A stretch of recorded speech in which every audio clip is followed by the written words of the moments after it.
we do have a great statement from the President of the United States, and as a patriot, that's enough of an authority for me. Donald J. Trump said, "I am proud to announce that Chicago, Illinois, despite all of the radical opposition and obstruction we have from the mayor and the governor, has seen car theft, shootings, robberies, violent crime, and everything else drop dramatically since the launch of the DHS Operation Midway Blitz in Chicago only weeks ago. Shootings are down 35%, robberies are down 41%, and carjackings are down 50%. Guys, I thought this was too complicated. Yeah, I thought we just have to hug them and give them money and resources, and then they'll just behave. They'll just want to be good. Their mom never took them to Disney as a kid or gave them cocoa, and that's why they broke the law. Progressives have been, when we found this out recently, and I've been covering many of the various podcasters who've broken these stories, or at least enhanced them, that many progressive cities have been for years lying about the crime rates by simply allocating crimes in different categories where they don't belong, and then saying, see, violent crime is dropping. Well, sure it is. I'm sure violent crime is dropping if you consider mugging like jaywalking, right? Then absolutely, all of a sudden, violent crime is going to drop drastically. But and what they want to do, the reason that's being done, people go, why would they do that? Why would they do that? And it's like, well, it's really simple.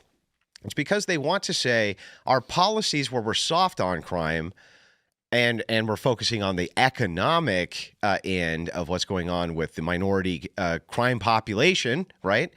That's working. And here you can see that that's working. Because after all, we just kind of mismanage what we consider violent crime or other types of crime, put them in different categories, and then we can say our economic solutions are working instead of the jail cell. And it's like, no, they're not working. And here's what does work. Isn't it amazing? When law enforcement locks people up and judges give them sentences, crime starts to decrease rapidly. Now, I'll give you an example of where this happened that's easy to point at. Mayor Rudy Giuliani. Yeah. Did a fantastic job. And don't ever tell me stop and frisk didn't work. It worked. 100%. Okay, it worked. And don't tell me that the tough crime stances haven't worked. They have worked. Mm-hmm. Well, because over. we know that most of these crimes are committed by a small handful of repeat offenders. You put those people in a cage and they stop committing the crime. The socioeconomic factors don't grab someone else and make them do it, all right? Well, like, those people chose to commit the crime. How many news stories have you seen this year where some guy who just got out of prison for like the 13th time goes and does something awful and it makes the news? And we always find out, oh, this guy's already been arrested and put in jail 30 times. And these liberal judges just keep letting them out. You look at something like Singapore, where they're really, really tough on drugs. Like, if you do major drug trafficking there, you go to prison forever. And they have practically no drug trafficking. If you litter on the street, you go to prison in Singapore. Now, I'm not saying it undercooked, has to be overcooked. Exactly. But it does show that, like, yes, these more punitive punishments work. It's like there's a reason Vlad the Impaler started doing what he was doing, because things were out of control. Well, it was amazing when a diplomatic observer came to Romania and said, how can you guys have gold in the street in one of their major cities? And he's point over and there's all these people impaled. And it's like, that's how we can have gold in the street. Well, exactly. I mean, these things come as a reaction. They don't fall from the sky. And one of the reasons it's so important to have law and order, I mean, the primary reason is because you need to have law and order, but the left is constantly belling about the fact that we need to be terrified of a right-wing strongman while they do everything that they can to create one. If you don't want insane, cruel, and unusual punishments forced on petty criminals, you know how you can prevent that from happening? Maybe by not giving rapists 3-month-long sentences. Maybe that's one of the things that could help us not overreact to petty crimes. This is one thing that we see in Europe, too. In Germany, a woman was given a longer sentence than her rapist for calling him a pig in a group chat. Yeah. Which is just insanity. I mean, listen, man, I'm sorry. People react to that, and people don't react to that reasonably in a way where they put like sensible policy in place that just puts the rapist in prison. Insane policy in place. They react in the opposite direction. It's not like, well, they end up finding the reasonable right thing to do with rapists. It's like, no, they just round up everyone who they think is criminal, including people who've committed more petty crimes, and then like other injustices happen more on the side of being too brutal. Right. And if you're Well, can I ask you something about this? Because this piggybacks off of something that's an interesting phenomenon happening right now in the conservative civil war that you see mostly playing out on X. Sure. And because it's mostly playing out on X, that must mean that that's how it all is all over the, but of course. But anyway, at least on X, you have what is or was coined by James Lindsay and others before him as the quote woke right. Cringe, right? Yeah, and the quote woke right, they're saying is neo-Nazis, this and that, et cetera, et cetera. The other side's firing back, including guys like Fuentes. Fuentes often held up as being one of the forefront leaders of this, blah, blah, blah, blah, blah.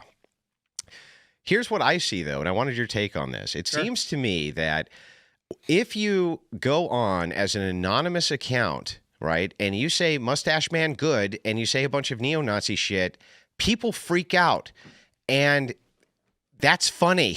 Okay, that's what people are looking for. That's really, really funny. It's trolling. What you're saying is it's trolling. Well, and it's really funny, and as long as people continue to panic about it, right, they're gonna continue to isn't that the case? It's so not all the time, because I do think that it's trolling. I do think that it's funny, but I also do think that Nick Fuentes doesn't like Jews. Yeah, I agree. I agree, but I think his stuff with Mustache Man. There was a clip that was going around. I don't know if it was from yesterday or today that I saw, where he was giving an explanation for this, and he was like, "Look, when I do this, it pisses off everybody, and they make the demand that I'm not allowed to. Yes. And you're not allowed to do that, or else there's going to be serious repercussions." And he's like, through that gateway, I've been able to draw a lot more attention to the things that I want than I ever could have imagined, just due to your reaction to this. And it's like, how's that not a brilliant strategy? One. And two, how is it not the case that progressives themselves, to kind of agree with this take here, aren't building their own Mustache Man? Because it seems like if it's the case that that it drives them crazy, the reaction is more oppression to one side. Oh, then it drives them crazy again when they LARP that way, and then oppression. How do you not end up with the same strong man that he's talking about? That's my question. Is how? Yeah, I mean, I think that the reaction to Nick Fuentes has been entirely the wrong reaction, right? Like the whole debanking him, keep putting him on no-fly lists and stuff like that. I think that's all been a bad reaction. And I don't have a significant problem with the things with him saying things that are offensive or whatever. I do think that he is telling the truth generally. There are people out there that say it's all a troll. Right? There are people that say he doesn't actually believe any of the things that it's all a troll. I don't think that's accurate. I do think. Well, I definitely 100% the things he's confirmed, that he believes that there's Jewish organizations which are responsible for infiltration of the U.S. government. There's no doubt. He says this often. And there's some truth to what's going on with AIPAC and others, and no one's going to deny any of that. There is absolutely. But that's not really the question for me. The question for me is about right-wing backlash. It's not really about whether or not what Fuentes personally is doing right, wrong, or indifferent, but rather, isn't it the case that if you do that type of trolling and the left freaks out collectively, right, and loses their mind, how does that not incentivize more of it?